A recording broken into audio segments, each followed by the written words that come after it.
نے پھر سمجھایا نا کہ یار اتنا بولتی تو بولنے دو, اب میرے بچے وہ سنبھالتی ہے, کپڑے وہ دھوتی ہے, گھر وہ صاف کرتی ہے, اتنا اگر وہ کچھ بول کے تسلی کر لیتی تو اس میں حرج کیا ہے. تو یہ ہے نیچرل زندگی جو خلفاء نے کر کے دکھائی. سبحان اللہ. ہمارے ساتھ ہیں حیدری مارکیٹ کے ہمارے سیکٹری انفارمیشن ہے عبد القادر بھائی. السلام علیکم.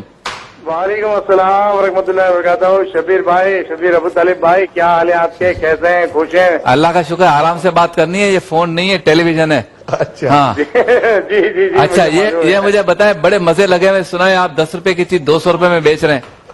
نہیں ایسا نہیں ہے, بلکہ 10 روپے کی چیز لوگوں کو 8 روپے میں دے رہے ہیں. اچھا. تاکہ اس کورونا کے لیے جو نا ہم جس مشن پہ نکلے ہیں تاکہ وہ مشن کامیاب لائے اور لوگوں کی ہم مدد کر سکیں. صحیح. اچھا یہ بتائیں عبد القادر بھائی, یہ بہت زیادہ رش ہو گیا ہے, اس کی کیا وجہ ہے؟ اس کی وجہ یہ ہے شبیر بھائی, جو 2 مہینے لاک ڈاؤن ہوا نا, تو اس کی وجہ سے جو عوام ایک دم جو خریداری کے لیے جو بے-چین تھی, اس کی مثال آپ یوں لیجیے کہ جب ولیمہ کسی کا ہوتا ہے اور وہ جو ہے نا اللہ کا بنا کے کھانے کا انتظار کرتے ہیں, اور اس کے بعد جب کھانا کھلتا ہے تو عوام کیسے ٹوٹ پڑتی ہے. ہاں لیٹ ہو گیا کھانا, کچھ زیادہ 2 بج گئے. ہاں تو یہ مثال ہو گئی اس کی جو ہے نا, کیا نام ہے. اچھا مجھے یہ سمجھ میں نہیں آتا عبد القادر بھائی, ہمیں تو یہ کہا گیا تھا کہ بچوں کے دودھ کے پیسے نہیں ہیں, سب ایک دوسرے کی مدد کریں, لوگ بھوک سے مر جائیں گے اور کورونا سے بعد میں مریں گے. یہ بھوک سے مرنے والے شاپنگ کیسے کر رہے ہیں بھائی؟ ہاں دراصل بات یہ کہ یہ کراچی شہر ہے, آپ صحیح فرما رہے ہیں, لیکن ہمارے پاس کراچی میں جو تاجر صاحب اقتدار جو تاجر ہے نا, وہ لوگوں کی مدد کر رہے ہیں مالی طور پہ. راشن کے طور پہ تو لوگوں کی مدد کی ہے, اب وہ مالی طور پہ بھی مدد کر رہے ہیں, کیش دے رہے ہیں عید کی تیاری کے لیے. جی, جن کو کیش ملا ہے غریبوں کو عید کی تیاری کے لیے, تو وہ تو بیچارے آئیں گے نا پھر عید کی شاپنگ کرنے. اگر عبد القادر بھائی عید کے دن بھی لاک ڈاؤن ہوا, ریسٹورینٹس بند رہی, نکل نہیں سکیں گے, تو پھر میں یہ جو جوتے خرید رہا ہوں یہ دکھاؤں گا کس کو؟ اس کے لیے یہ ہوگا کہ ہم ایک دوسرے کے گھر میں ایک دوسرے کو دکھا دیں گے. آپ جو ہے کیا نام ہے, ارے بیوی تو ہمیں اور ہم تو بیوی کو دکھا دیں گے جوتے, لیکن یہ جو سارے بچے خرید رہے ہیں, خواتین اور خرید رہی ہیں, اس کا کیا ہوگا؟ اس کا یہی ہوگا کہ بچے جو ہے اللہ کا بنا کے تایا کو اور ماما کو دکھائیں گے. صحیح ہے. اور آپ اور ہم جو ہے بھابھیوں کو دکھائیں گے. صحیح. اچھا یہ بتائیں, آخری سوال, بہت محبت سے آپ نے گفتگو فرمائی کہ آپ کو ایسا تو کوئی شک اب نہیں ہے کہ یہ 1-2 دن میں بند ہو جائے گا, کیونکہ کل کمشنر کراچی نے بھی کہہ دیا ہے کہ چاند رات تک دکانیں کھلی رہیں گی, فکر نہ کریں. انشاءاللہ ایسا ہی. انشاءاللہ میں اعلیٰ حکام کا بھی جو ہے نا بہت شکر گزار ہوں کہ انہوں نے جو ہے نا تاجر برادری کے ساتھ تعاون کیا ہے, اور تاجر برادری کو انہوں نے جو ہے نا کیا نام ہے ایک موقع دیا, اور انہوں نے SOP کے ساتھ جو ہے نا دکاندار عمل کرنے کے لیے جو ہے نا راضی بھی ہو گئے, اور اس وقت پوری تاجر برادری اس پر عمل بھی کرا رہی ہے SOP کے تحت. کمشنر صاحب کا بھی میں شکر گزار ہوں, میں وزیر اعلیٰ کا بھی شکر گزار ہوں. ایسے ہم حکومت کو برا بھلا کہتے ہیں, خواہ خواہ صبر نہیں کرتے. اب انشاءاللہ آپ کے یہ 12-13 دن تو دکانیں کھلیں گی نا, آپ کا 1-1.5 مہینے کا پورا خرچہ نکل آئے گا انشاءاللہ. ہم سب دعا گو ہیں, ہم سب خوش ہیں. بہت شکریہ آپ کا عبد القادر بھائی, بہت شکریہ. تو چلتے ہیں اس سیگمنٹ کی جانب جس میں ہمارے شیف معراج بناتے ہیں مزیدار ڈشز, اور سیگمنٹ کا نام ہے افطار مزیدار.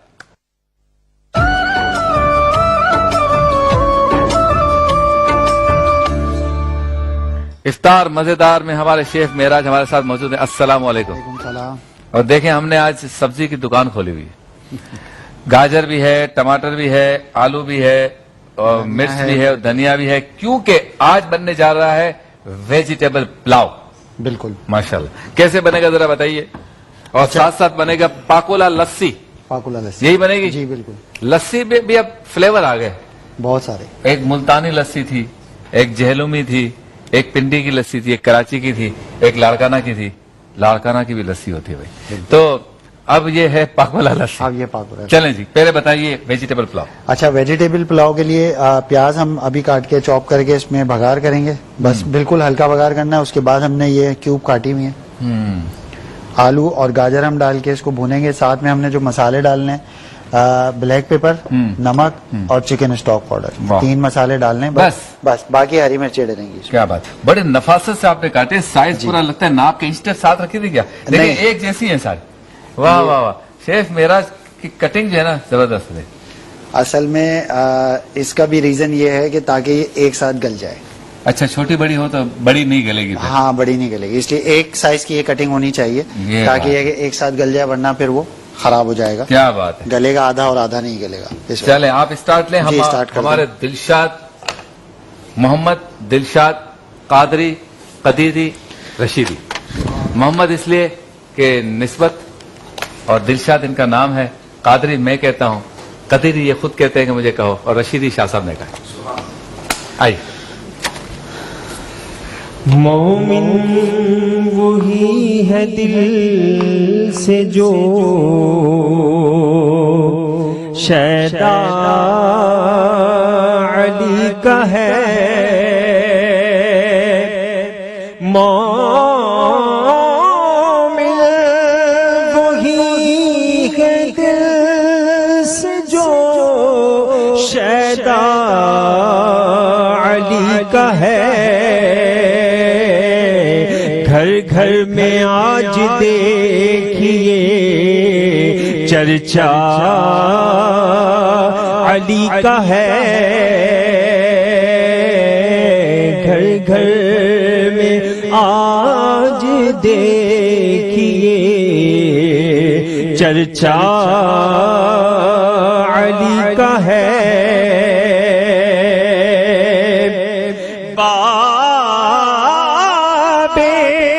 مدینہ علم کے شیر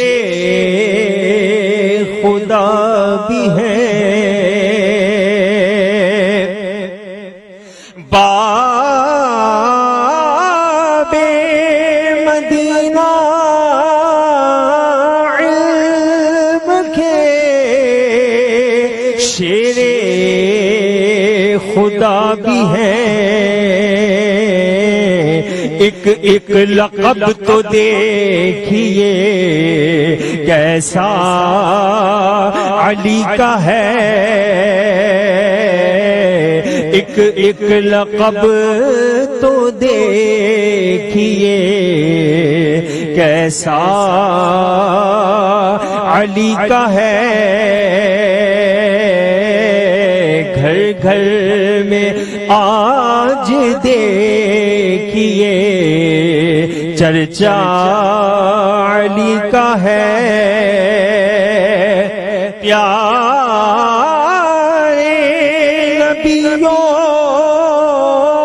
فاطمہ پیارے حسن حسین پیارے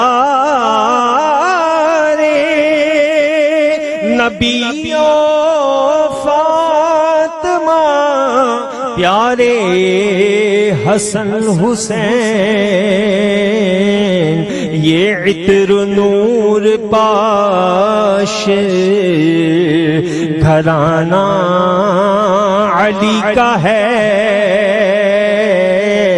یہ عطر نور پاش گھرانہ علی کا ہے. خوش آمدید ایک بار پھر آپ کی خدمت میں حاضر ہیں نیوز ون سے براہ راست برکت رمضان ٹرانسمیشن کے ساتھ. آج کی رات شب شہادت علی بھی ہے, پہلی طاق رات بھی ہے. تو آج جب ٹی وی ون پہ میں آپ کے سامنے سحری کی ٹرانسمیشن کروں گا, 12 بجے اس کا آغاز ہو جائے گا اور علماء کرام تشریف لائیں گے 1:20 پر. اور اس سے پہلے انشاءاللہ تعالی کلام ہوں گے اور کچھ گفتگو ہوگی اور طویل نشریات ہوگی. ضرور اس کو دیکھیں اور گھر بیٹھ کر اس میں شرکت کریں. تو آج کی رات توبہ و استغفار بھی کرنی ہے پہلی طاقرات کے حوالے سے, اور مولا کائنات کے ذکر کو بھی سننا ہے, ان کی سیرت کو بھی پڑھنا ہے, اور ان کے صدقے سے دعائیں قبول ہوتی ہیں ماشاءاللہ. اور کل یوم علی ہے تو ہم یہاں پر افطار کی ٹرانسمیشن میں بھی حضرت مولا کائنات کا تذکرہ کریں گے. اجاگر صاحب بھی ساتھ ہوں گے ماشاءاللہ, اور شاہ صاحب تو ہمیشہ کرم فرماتے ہی ہیں. تو منقبت بھی رات کو بھی ہوگی اور کل جو ہے وہ دن میں بھی ہوگی. ابھی بھی اس وقت بھی ہمارے دلشاد قادری بھائی نے بہت خوبصورت منقبت جو ہے وہ پیش کی. تو افطار مزیدار جی. ویجیٹیبل پلاؤ. اچھا, پیاز ہم نے ڈالا, لال نہیں کیا. پیاز کو لال نہیں کرنا, آئل میں ڈال کے ہلکا سا بھوننا ہے. اس کے بعد اس میں آلو اور گاجر ڈال دیے, ٹھیک ہے, ساتھ میں ہری مرچیں بھی ڈال دی. ٹھیک ہے, پانی بھی ڈالا ہے جی. پہلے ہری مرچیں ڈالی اور ہری مرچوں میں کٹ لگایا ہوا ہے تاکہ اس کا ٹیسٹ اور فلیور اس میں آ جائے.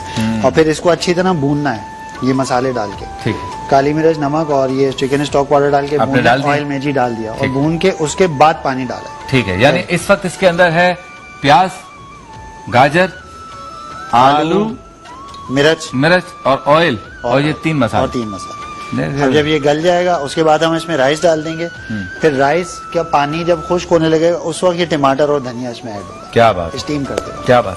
اچھا شاہ صاحب ایک سوال ہے جو میں سیرت کی کتابوں میں پڑھ رہا تھا, یہ مجھے ابھی یاد آ گیا کہ جب فتح مکہ ہو گئی تو اس کے بعد سرکار دو عالم صلی اللہ علیہ وسلم کو مکہ المکرمہ والے کہتے تھے آپ یہاں رہیں اور مدینے والے کہتے تھے آپ واپس آئیں. اللہ اللہ اللہ. یہ بھی ایک فیصلہ تھا. لیکن اس سے پہلے آپ اپنے گفتگو کو مکمل کریں کہ ابو سفیان نے دیکھا لشکر اتنا بڑا اور حضرت فاروق اعظم قصیدے پڑھ رہے ہیں, انسٹرکشنز دے رہے ہیں, اور جس طرح آج کل کسی بڑے جلوس کے اندر جلوس کو چلانے والا جو ہوتا ہے وہ ساری چیزوں کو لیڈ کر رہا ہوتا ہے. اصل لیڈ تو قائد کر رہا ہوتا ہے لیکن وہ راستہ بنانا, کس طرح کس اسپیڈ سے جانا ہے, وہ سارا ارینجمنٹ کر رہا ہوتا ہے.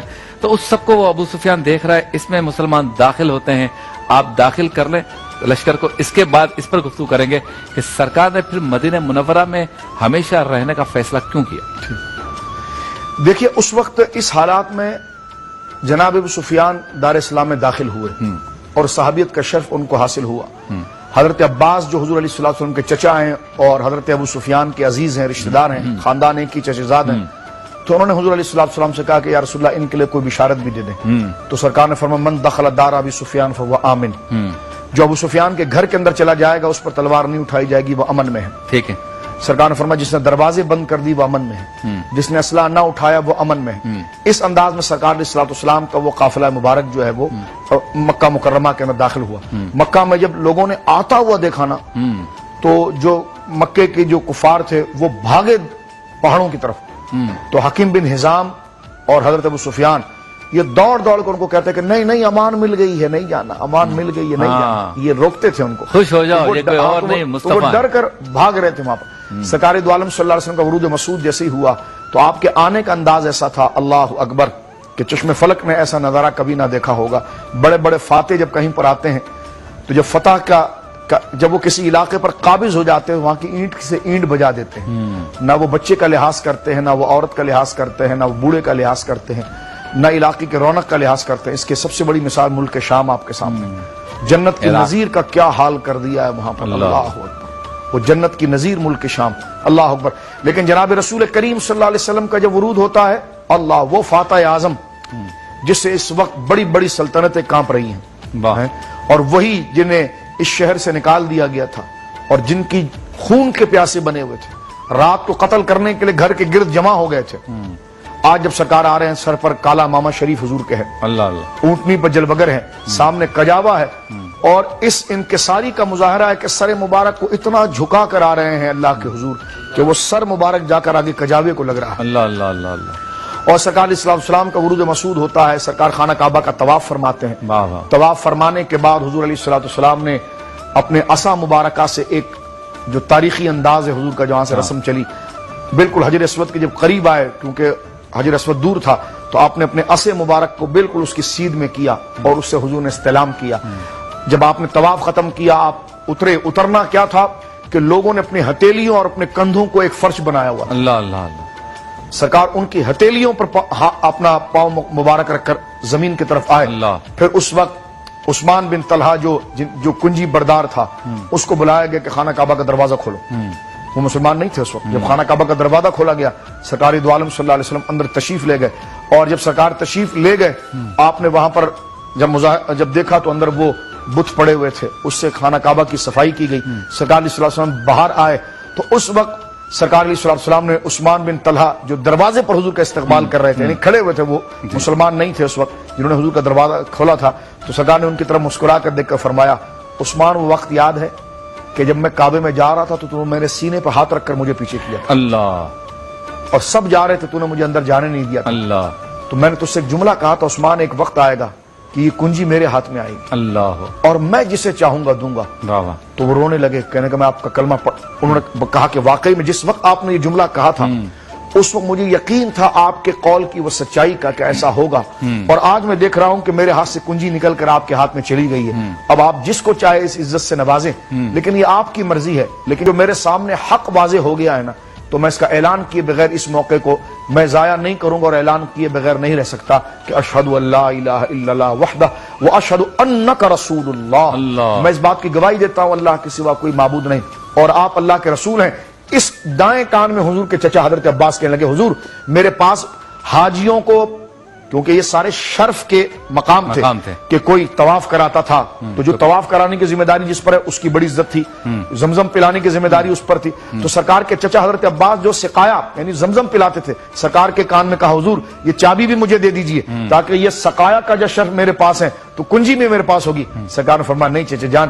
حضرت عثمان بن طلحہ جو بھی صحابی ہو گئے تھے ان کے ہاتھ میں دی، فرمایا یہ لو، میں آج لوگوں کی عزتوں کو پامال کرنے نہیں ان کی عزتوں کو بحال کرنے آیا ہوں. یہ سرکار نے کنجیاں ان کے ہاتھ میں دی، فرمایا عثمان جاؤ، اب یہ کنجی تجھ سے کوئی ظالم ہی لے سکتا ہے، اس کے علاوہ کچھ نہیں رہے گا. حضرت عثمان رو رو کر یوں جیسے کہ بے ہوش ہو رہے ہوں کہ مجھے تو کوئی جانتا نہیں تھا. آج حضور نے وہ عزت دی ہے کہ جب تک بکے نہ تھے تو کوئی پوچھتا نہ تھا، تم نے خرید کر مجھے انمول کر دیا. سبحان اللہ ماشاءاللہ، کیا بات ہے، کمال ہو گیا بھائی. اچھا شاہ صاحب، آج ہے نا میں نے اپنے سٹارٹ میں گفتگو میں پاکستان میں نقل کا جو رجحان ہے بچوں میں، وہ پاکستان کے بچوں کا مستقبل بھی خراب کر رہا ہے، پاکستان کی سرٹیفکیٹس کی ویلیو بھی خراب کر رہا ہے، دنیا میں پاکستان کی بدنامی بھی کر رہا ہے. اس پر گفتگو کی تھی. ایک استاد ہمارے ساتھ ہے، ذرا ان سے پوچھتے ہیں. السلام علیکم عمران خالق صاحب. وعلیکم السلام شبیر بھائی، کیسے ہیں آپ؟ اللہ کا شکر. آپ نے وقت دیا، آپ کا بہت بہت شکریہ. اور آج آپ سے متعلق یہ گفتگو چل رہی تھی آج پروگرام کے شروع میں کہ یہ جو نقل کا رجحان ہے اس کو کیسے ختم کیا جا سکتا ہے؟ سر، نقل کے رجحان کو ختم کرنے کے لیے سب سے پہلے والدین کو اویئرنیس دینی پڑے گی، کیونکہ ہمارے مطلب کراچی کے اندر سب سے پہلے یہ کہ نقل کو فروغ دینے میں والدین کا سب سے بڑا ہاتھ ہے. وہ کیا کہتے ہیں کہ کسی بھی طرح پاس ہو جاؤ، بس کسی بھی طرح پاس ہو جاؤ، بلکہ کئی جگہ پہ وہی بچوں کو جو ہوتے ہیں وہ غلط طریقے دکھا رہے ہوتے ہیں. آپ اندازہ لگائیے کہ ہمارے یہاں جو پاکستان کراچی کے اندر تعلیمی معیار ہے اس کو ہم کس طریقے سے ناپ سکتے ہیں. آپ دیکھیں کہ میٹرک میں سب سے زیادہ نقل ہوتی ہے تو ہمارے پاس ہونے کا تناسب 73% ہے. اس کے بعد انٹر میں تھوڑی کم نقل ہوتی ہے، انٹر کے اندر تو پاس ہونے کا تناسب 34 سے 35% ہے. اللہ اکبر.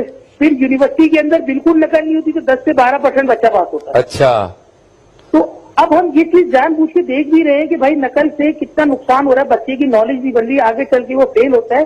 مگر پیرنٹس یہاں پہ خود بچے کو کہتے ہیں کہ بھائی فلاں جاننے والا ہے یار اس کو نقل کرا دو، فلاں جاننے والا ہے اس کو نقل کرا دو، یا مختلف طریقے ڈھونڈتے ہیں کہ بچوں کو کس طرح نقل کرا دو. یہ واٹس ایپ پہ نقل کیسے ہو رہی ہے عمران بھائی؟ سر اس طریقے سے ہو رہی ہے کہ جیسے اگر بچہ موبائل لے کے چلے جاتا ہے، یہ تو سینٹر والوں کی نااہلی ہے کہ وہ دیکھیں کہ بھائی کس طرح بچہ موبائل لے کے اندر چلا گیا. حالانکہ موبائل سینٹر میں لے جانا بالکل ممنوع ہے، آپ کے ایڈمٹ کارڈ پہ لکھا ہوا ہوتا ہے. پھر اس کے بعد وہ پیرنٹس بھی اس کو بھیج رہے ہوتے ہیں یا ان کے کوئی رشتے دار بھیج رہے ہوتے ہیں یا کوئی دوست یار بھیج رہے ہوتے ہیں. بچہ کیا نالج حاصل کرے گا اس میں؟ بالکل. اچھا، پرچہ آؤٹ کیسے ہوتا ہے عمران بھائی، مجھے ہی بتائیں ذرا. سر پرچہ آؤٹ تو کوئی اندر کے لوگ ہوتے ہیں جو کر دیتے پرچہ آؤٹ، اور اس کے بعد پھر جو ہے وہ معاملات خراب ہو جاتے ہیں. تو یہ اندر کے لوگ عمران بھائی اندر کیوں نہیں ہوتے؟ سر آپ اندر ہو رہے ہیں نا، تقریباً 3-4 سال سے بہت بہتری آئی ہے ماشاءاللہ سے، اللہ کا شکر ہے. اچھا. یہ نقل کا جو کلچر ہے 3-4 سالوں میں مطلب جو ہمارے کراچی کے اندر کافی حد تک کم ہو چکا ہے. بالکل تو ختم نہیں ہوا شبیر میں، لیکن کافی حد تک میں سمجھتا ہوں 60 سے 70% اس سے قابو پا لیا گیا ہے. اچھا، ہمارے حضرت علامہ سید مظفر شاہ صاحب میرے ساتھ بیٹھے ہوئے ہیں، وہ آپ سے کچھ گفتگو کرنا چاہتے ہیں. جی شاہ صاحب. جی السلام علیکم ورحمۃ اللہ. وعلیکم السلام. جی ہم آپ کی قدر کرتے ہیں، آپ استاد ہیں، استاد کا معاشرے میں ایک بہت بڑا مرتبہ ہے، اور اللہ رب العالمین ہماری قوم کو یہ توفیق دے کہ وہ استاذوں کا اور اپنے محسنوں کا ادب کریں، کیونکہ اسی سے سارا معاشرے کی خوبی اور اس کا رنگ اسی سے وابستہ ہے. صحیح. میں یہ عرض کرنا چاہوں گا شبیر بھائی کہ جس طرح استاد عمران صاحب قبلہ نے جو بیان فرمایا، کیونکہ استاد ہونے کی حیثیت سے ہماری آنکھیں احترام میں ان کے آگے جھکتی ہیں، اور ہر شخص کو یہ چاہیے کہ جو استاذ ہو اس کا وہ ادب کرے. صحیح. کیونکہ انہی آداب کے اعتبار سے گویا کہ ہماری زندگی کی خوشبو، ہماری زندگی کی راحت اور رنگ اور سکون موجود ہے. میں اس کے ساتھ ساتھ ایک بات عرض کرنا چاہتا ہوں کہ جس طرح کہ عمران صاحب نے فرمایا کہ والدین، یقیناً بہت ایسا ہے، ممکن ہے کہ والدین ان کو یہ کرتے ہوں گے، لیکن ابھی انہوں نے خود قبول کیا کہ آپ نے بھی ذکر کیا کہ اندر کے لوگ بھی ملوث ہوتے ہیں اور ایگزامنر بھی ملوث ہوتے ہیں. سب ایسے نہیں، جس طرح سب والد ایسے نہیں ہوتے اس طرح سب اسٹاف کے لوگ ایسے نہیں ہوتے.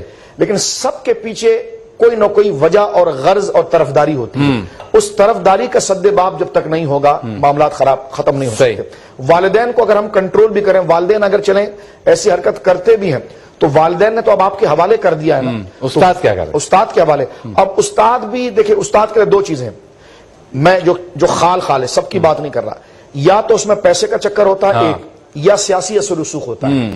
جب تک اس نظام سے سیاسی اثر و رسوخ کو آپ ختم نہیں کریں گے, یہی وہی کراچی تھا کہ جس میں ایڈمٹ کارڈ کس کا اور بیٹھتا کوئی اور ہے, جس نے خلاف ورزی کی تو اس کی بوری تیار ہوگی. تو لہٰذا جب تک آپ سیاسی اثر و رسوخ تعلیم سے نہیں نکالیں گے تو ماں باپ کے اوپر جتنا بوجھ نہیں ہے جتنا بوجھ اس کا ہے. لہذا تعلیمی نظام خود بخود درست ہو سکتا ہے. کیا کہتے ہیں عمران خالق صاحب؟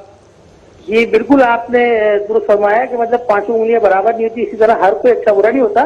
ایک جنرل مطلب تناسب سے بات کی جاتی ہے کہ مطلب آج کل مطلب جیسے میجورٹی میں نے کہا نا کہ نمبر گیم ہو گیا ہے. یہ پیرنٹس یہ کہتے ہیں کہ پھر بچے کے اگر نمبر نہیں آئے گے تو ہمارا بچہ پیچھے رہ جائے گا, خاندان کے بچے کے نمبر آگے آ جائے گے, محلے کے بچے کے نمبر سے آ جائے گے. تو اس کے بچے کے اوپر اتنا پریشر ہوتا ہے, پیرنٹس بھی پریشر ہوتا ہے کہ وہ خود بچے کے لیے غلط راہ ڈھونڈتے ہیں. مطلب میں تمام پیرنٹس کو نہیں بول رہا, مطلب ایک میجورٹی پیرنٹس کی بات کر رہا ہوں. اور جیسے علامہ صاحب نے عرض کیا کہ کیا نام ہے, میں نے بھی یہی بات کہی تھی کہ 3 سے 4 سال ہو گئے کہ مطلب نقل کا رجحان کافی حد تک 60% بہتر ہوا. بہت شکریہ عمران خالق صاحب. اور عمران خالق صاحب بہت سے کوچنگ سینٹرز چلاتے ہیں, طلبہ و طالبات کو رائے دیتے ہیں, مشورہ دیتے ہیں اچھے مستقبل کے لیے, اور آپ نے ہم سے گفتگو کی, آپ کا بہت شکریہ. چلتے ہیں بریک کی جانب, بریک کے بعد ہوتی ہے آپ سے دوبارہ ملاقات.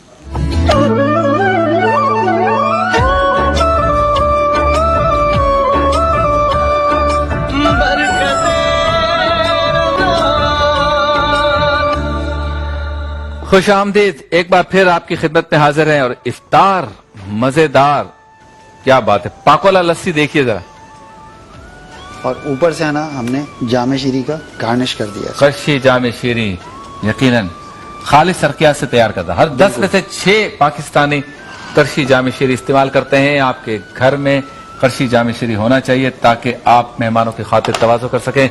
دسترخوان پر قرشی جامع شیری نہ ہو تو کمی سی لگتی ہے. اور جو قرشی والوں کا ایک اور شربت ہے الچین, یہ آپ سحری میں استعمال کریں دہی کے ساتھ, اور قہوہ بھی بنا سکتے ہیں. یہاں تیار ہے ویجیٹیبل پلاؤ خوشبو کے ساتھ, کلرفل, ذرا دکھائیے, یہ دیکھیں سبزی نظر آ رہی ہے, ماشاءاللہ, بالکل کیا بات ہے. اور چاول بھی کیسے کھلے کھلے ہیں, کھلے کھلے خوشبودار. اس کا جو پانی کا جو ہے نا بس اندازہ اچھا ہونا چاہیے. اور یہ بعض لوگ بنا لیتے ہیں بہت سخت ہو جاتا ہے. جی نہیں, پانی کا اندازہ صحیح اگر ہو تو پھر سخت نہیں ہوگا. نہیں ہوتا ہے. اچھا ریکیپ کر دیں ذرا جلدی جلدی. اس کا ہم نے آئل لیا, اس کے اندر پیاز ڈال کے جو ہے اس کو بھگار کیا. پھر ہم نے اس میں آلو اور جو گاجر ہے کٹی ہوئی وہ ہم نے ڈال کے بھگار کیا, بھگار میں ڈال دیا. اس کے ساتھ ہم نے ہری مرچیں بھی ایڈ کر دی, ساتھ میں ہم نے نمک, یہ کالی مرچ پیسی ہوئی اور چکن اسٹاک پاؤڈر بھی ڈال دیا. اس کو اچھی طرح سے بھوننے کے بعد اس میں پانی ڈال دیا. پانی ڈال کے آلو اور جو گاجر ہے اس کو چیک کیا, آدھا گلا ہوا ہو جائے گا. جب آدھا گل جائے اس کے بعد جو اس میں رائس ڈال دیں اور اس کے ساتھ پانی ایڈ کر دیں, اور اس کے بعد اس کو اسٹیم پہ کے لیے رکھیں. جب پانی چاول پی جائے گا اس وقت جو ہے ٹماٹر اور ہرا دھنیا اس میں ڈالنا ہے اور پھر اسٹیم کر دینا اس کو. ٹھیک ہے. اور یہ پاکولا لسی, پاکولا لسی جو سافٹ ڈرنک ملتی ہے آئس کریم سوڈا کی, وہ دہی اور دودھ کو ملا کے ہم نے بلینڈ کیا ہے. تھوڑا سا ہم نے اس میں نمک ایڈ کیا ہے ٹیسٹ. اچھا, اس سے ایک بالکل یونیک ٹیسٹ آتا ہے. ذرا سا نمک ڈال. اب ہے یہ میٹھا, ہے میٹھا, تھوڑا سا نمکین بھی ہے, تھوڑا سا نمکین, اور ساتھ میں ہم نے جامع شیری سے اس کو ٹاپ کر دیا. ماشاءاللہ, بہت شکریہ شیف میرا. ہمارے جو ہے وہ روزانہ خوبصورت پیاری ذائقے دار ڈش ہمیں بتاتے ہیں بنانا. اچھا, آخری سوال شاہ صاحب, اس کے بعد بریک کی طرف جائیں گے. اثرات کیا ہوئے فتح مکہ کے؟ جی دیکھیں, فتح مکہ کے اثرات یہ ہوئے کہ سرکار دو عالم صلی اللہ علیہ وسلم جب ان سے مخاطب ہوئے تو ایک دفعہ ان سے رائے پوچھی کہ آپ اپنے ذہن میں کیا رکھتے ہو کہ میں آپ کے ساتھ کیا کروں گا, آپ خود بتاؤ. مکے والوں سے کہا کیونکہ اس وقت تو پورے مکے کو حضور کے لشکر میں گھیرا ہوا تھا. سرکار فرمایا تم اپنے ذہن سے میرے کردار کو بتاؤ کہ میں تمہارے ساتھ کیا کر سکتا ہوں. تو انہوں نے کھڑے ہو کر کہا کہ انت کریم, واہ واہ واہ, وہ اخ کریم, واہ واہ, وہ ابن اخ کریم, واہ واہ واہ واہ. فرمایا آپ کریم ہیں, واہ, کریم بھائی ہیں واہ اور کریم بھائیوں کی اولاد آپ ہیں. سرکار فرمان تم طلقاء جاؤ میں نے تم سب کو آزاد کر. سبحان اللہ سبحان اللہ. کریم وہ کہتے ہیں جو بغیر کسی وجہ کے اور بغیر کسی عوض کے اگلے کو معاف کرتے. تو یہ سرکار دو عالم صلی اللہ علیہ وسلم نے 15 دن مکہ مکرمہ میں قیام کیا اور مکہ کا کوئی فرد ایسا نہیں بچا تھا جس نے حضور کے حسن اخلاق, کوئی تلوار نہیں تھی, یہ نہیں تھا کہ آؤ کلمہ پڑھو ورنہ ذبح کر دیا جائے گا, نہیں, حضور نے خود رائے پوچھی, کوئی ایک حوالہ ایسا نہیں دکھایا جا سکتا. ٹھیک ہے, سرکار علیہ السلام 15 دن موجود رہے اور 15 دن میں خیرات اور معافی اور جس کی جو عزت تھی, جو مقام تھا, جو گھر تھا, انہوں نے تو لوٹ لیا تھا نا سب کچھ صحابہ کا, میں جو بدر میں بھی بتایا, جس کا جو تھا وہ ویسے ہی رہا. کیا بات. مکہ کے اندر ایک گھر کا ایک فرد نہیں تھا جس نے کلمہ نہ پڑھا ہو. کیا بات. تمام نے کلمہ پڑھ لیا اور 15 دن حضور علیہ السلام نے وہاں پر گزارے اور سرکار علیہ السلام وہاں سے پھر غزوہ حنین کے لیے تشریف لائے. تو سب سے بڑی کامیابی یہ ہوئی تھی کہ جو حضور کے دشمن تھے ان کے سامنے سرکار کا اخلاق جب سامنے آیا تو اللہ نے ان کے دلوں کو کھول دیا اور سرکار کی شفقت و مہربانی کو دیکھ کر وہ اللہ رب العالمین جل وعلا کی توحید کے کلمے کے قریب ہو گئے. سبحان اللہ سبحان اللہ. آپ سے ملاقات ہوتی ہے بریک کے بعد. افطار کا وقت قریب ہے, دعا ہوگی, مناجات ہوگی مختصر سے وقفے کے بعد.